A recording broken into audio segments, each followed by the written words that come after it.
Hi everyone, this lesson is how to create a rib collar in Adobe Illustrator.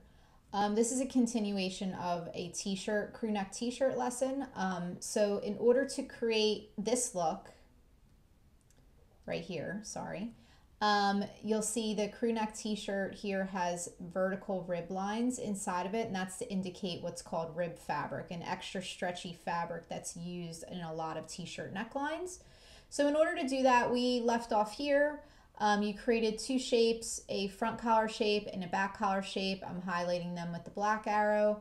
What I'm going to do is now just take my black arrow and I'm going to drag them off of my t-shirt body first. So I'm just going to pull them off separately. They should be two separate shapes that were drawn on top of the t-shirt. And now I'm going to fill them with rib. So I'm going to pull them off separately because you need to fill each collar shape separately with rib. And then you bring it all together at the end and bring it on top of the body CAD again. So here's my two collar shapes. This is my front collar shape, which is a crew neckline, and this is the back view of the collar shape. Remember that collar wraps all the way around the neckline. So there's two shapes on a CAD, but in real life, it's really just one whole piece. So now what I want you to do is go to Window Stroke. Window stroke, and here's our window stroke box. Now if your box isn't fully extended like this, you're just going to go right here in the top right hand corner and go to, if it looks like this, basically when you open it, window stroke, if it looks like that, just go to this little button and hit show options, and that will expand your stroke box. We want to always work in a stroke box that's fully extended. Anytime you're doing top stitching, anytime you're using window stroke, basically, let's just make sure that all the options here are available for you. So now I have my collar shapes separated front and back view. What I'm going to do is take the pen tool right here. Here's the pen tool, and I'm just going to draw a curved line made up of 3 points right down through the center of my collar shape. And this is what's going to become my rib. First, let's check our fill and stroke box. I should have a no fill in my fill box and a black stroke in my stroke box.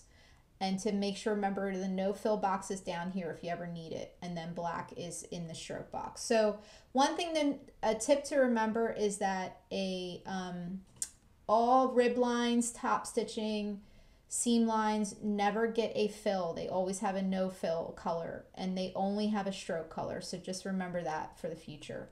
So now I'm back here, going to take my pen tool and I'm going to draw 1 point. And then I'm going to go right in the middle of that collar, draw a second point, but I'm going to hold the mouse down and I'm going to curve and bend. This is a curve line, you guys, so you never let go of the mouse right away because that'll give you a straight line. You want a curve line, you need to hold and bend the mouse.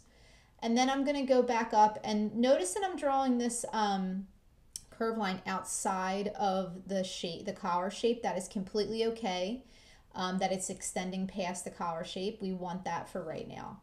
So I'm going to let go. It automatically goes curved line to curved line. I'm going to release by going back to the black arrow. And you should have a curved line that is made up of 3 vector points. So let's check it. If you never need to check it, you can go to the white arrow and you can look at my vector points. And I'm going to zoom in here, move my stroke box out of the way. And I'm going to see my 3 vector points right here. I have 1, 2, 3, and only a curved line. There's a curved line from point 1 to 2, and from point 2 to 3 is a curve right through the center of my collar shape. So if yours doesn't look quite centered, remember that curved lines have this thing called a blue curve handle. So in order, if you need to straighten that out or if you need to make it more curvy, you can always pull on the curve handle, but please guys, use the white arrow to do that. White arrow selects individual points or individual handles. Black arrow selects whole shape. So if I was going to use a black arrow, it would carry my whole stroke line with me. I only want to dissect it by maybe moving a vector point over or using a curve handle and making it a little bit curvy. So let's just make sure as best as we can that that line, that black stroke outline is right through the center of my front collar shape. And it extends past the shape too, so you can see it sticks out on the sides. That's what we want. So now I'm in window stroke. So what I'm going to do is go to stroke weight of 14, and that looks crazy, I know, but we're going to click on dash line. This is really important. Anytime you're doing rib lines or top stitching, you always want to make sure you're clicked on dash line. And this is the difference that we're going to do. This, you can already see the lines are very vertical going through my collar shape, but we're going to change the dash and the gap numbers to make them a little thinner. So you're going to type in 0.5 PT and leave the PT, and then I'm just going to backspace over the 1, and it actually works as a gap number. So 0.5 PT dash 1.1 PT gap. Now PT stands for points, but you just do the abbreviation. So this is what we want as our numbers for our rib. For a good looking rib line, this is what you want. You want 0.5 PT by 1.5 PT. And dash line checked. And for this collar shape that I drew on the croquis figure, a stroke weight of 14 looks good to me. So if you have that, this is the start of your rib line. So now I'm going to just click off the stroke box for a second, and now the magic is going to happen in a minute, because right now you can see that rib is extending outside of my collar shape, and I want a nice clean look of ribs showing inside of the collar shape. So in order to do that, we're going to click with the black arrow. I'm on the black arrow now, you guys. I'm going to click on my collar shape, make sure it's filled with white. We talked about that earlier. So fill your collar shape with white, and it should have black stroke outline. And then remember, your rib is no fill color with a black stroke outline, so it's a little opposite. But right now we're going to take the black arrow, click on the collar shape, and you'll see the collar shape is selected because you'll see the blue line kind of outlining the inside of your collar shape only, and that means you've selected it properly. We're going to go to Object, Arrange, Bring to Front. Object, Arrange, Bring to Front. We need to bring that collar shape to be in front of the rib lines. That's really important because the next operation we're going to use is called a clipping mask, and it won't work unless your collar shape is brought to the front. So you can see that it's brought to the front because my white fill is showing above the rib lines, which now I know for sure it's in front of the rib. So now, once I brought that to the front, I'm going to take the black arrow, I'm going to hover over top of both the rib and the collar shape together to select them both. And you can see that the collar shape is selected in blue, and the rib line, which is just that center stroke line. Remember, that started off as a center stroke line right through the middle. Even though it has these vertical lines that look like rib, it's still a stroke line, you guys. So that's selected too because that's highlighted in blue as well. So we select both things, and then we're going to go to Object, Clipping Mask, Make. And what this is going to do is make all the rib lines fit inside that collar shape. So watch what happens. Object, Clipping Mask, Make. Ta-da! Isn't that awesome? So this is where we started. Object, Clipping Mask, Make made the rib lines fit inside the collar shape. Now you might be looking at this now and saying, well, wait, where'd my black stroke outline go? Don't worry about that, because what we can do is we can click on the stroke box, which now you see has a question mark in it. And once you click on that stroke box, it brings it, the corner hovers over top of the fill box. That's what we want. That means you selected the stroke box. Automatically this box pops up, which is called the window color box. There's a black and a white chip available to you here. So you're going to just click on the black chip, and now you have your black stroke outline back again. So, and then here we're going to do a white fill inside of the collar shape again, because we did lose that when the clipping mask happened. So now I have a white fill box in my collar shape again, and I have a black stroke outline, but now I have rib lines inside of my collar shape. So that's how you do it. That's a clipping mask, and you're going to do the same thing for the back view. So let's just do that very quickly. Take our no fill, take a pen tool, and you're just going to do 3 points right through the middle.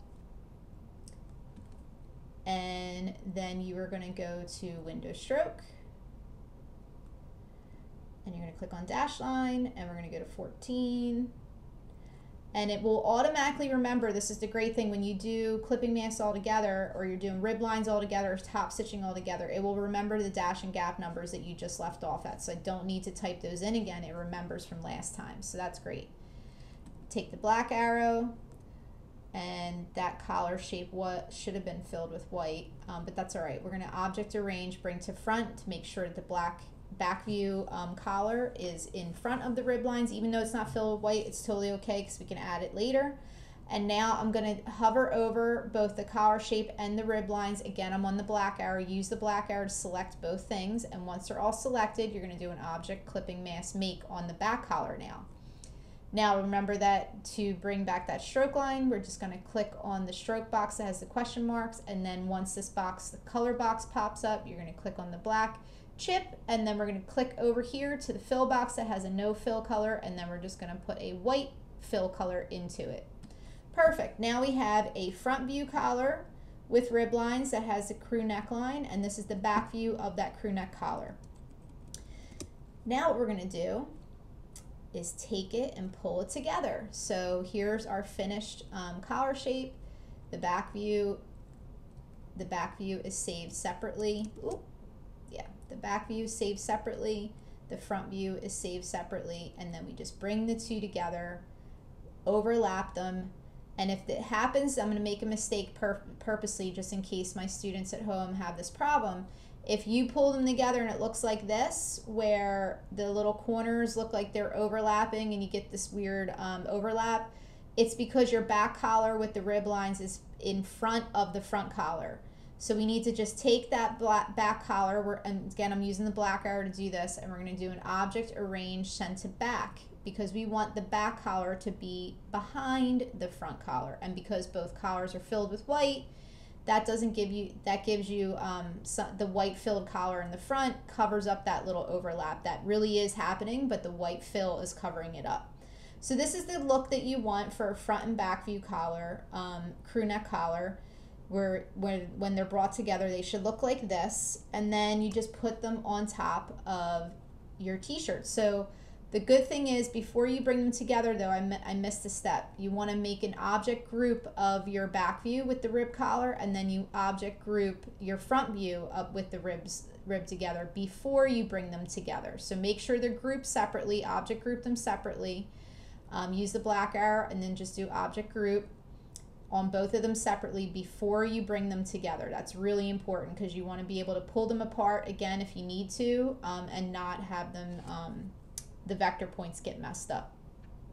So now that they're together, you can actually object group them again together as a full unit. And then this, I scaled this way bigger than our t-shirt, but you can then bring the whole thing and bring it over top of your crew neck t-shirt, short sleeve t-shirt that we drew earlier. And this would be the finished front view of your crew neck t-shirt CAD.